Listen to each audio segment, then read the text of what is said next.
যুক্তরাষ্ট্রের সঙ্গে পারস্পরিকভাবে লাভজনক বাণিজ্য সম্পর্ক জোরদারে একটি গুরুত্বপূর্ণ অগ্রগতি অর্জন করেছে বাংলাদেশ। ফলে দেশটির গুরুত্বপূর্ণ টেক্সটাইল ও পোশাক খাতের জন্য যুক্তরাষ্ট্রের বাজারে প্রবেশাধিকার বাড়ানো এবং নতুন সুযোগ সৃষ্টির পথ খুলে গেল। বর্তমানে ওয়াশিংটন ডিসিতে অবস্থানরত জাতীয় নিরাপত্তা উপদেষ্টা ডক্টর খলিলুর রহমানের অনুরোধের পরিপ্রেক্ষিতে যুক্তরাষ্ট্রের বাণিজ্য প্রতিনিধি রাষ্ট্রদূত জেমিসন গ্রিয়ার বাংলাদেশে আরোপিত বর্তমান 20% পারস্পরিক শুল্ক হার কমানোর বিষয়টি মার্কিন প্রেসিডেন্ট ডোনাল্ড ট্রাম্পের সঙ্গে উত্থাপন করতে সম্মত হয়েছেন।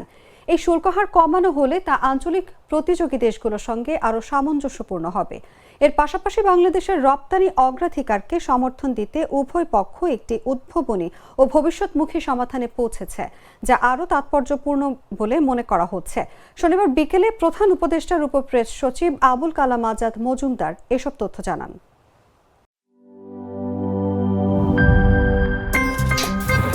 আমার একটা স্মার্ট সিদ্ধান্তে 25% গ্যাসের খরচ কমেছে। ভাবছেন কিভাবে? সাধারণ গ্যাস স্টোভ বদলে আমি এনেছি আরএফএল গ্যাস স্টোভ। এর সাইন্টিফিক নজল ও ব্রাস বার্নার ক্যাপ সমানভাবে তাপ ছড়িয়ে রান্না করে দ্রুত।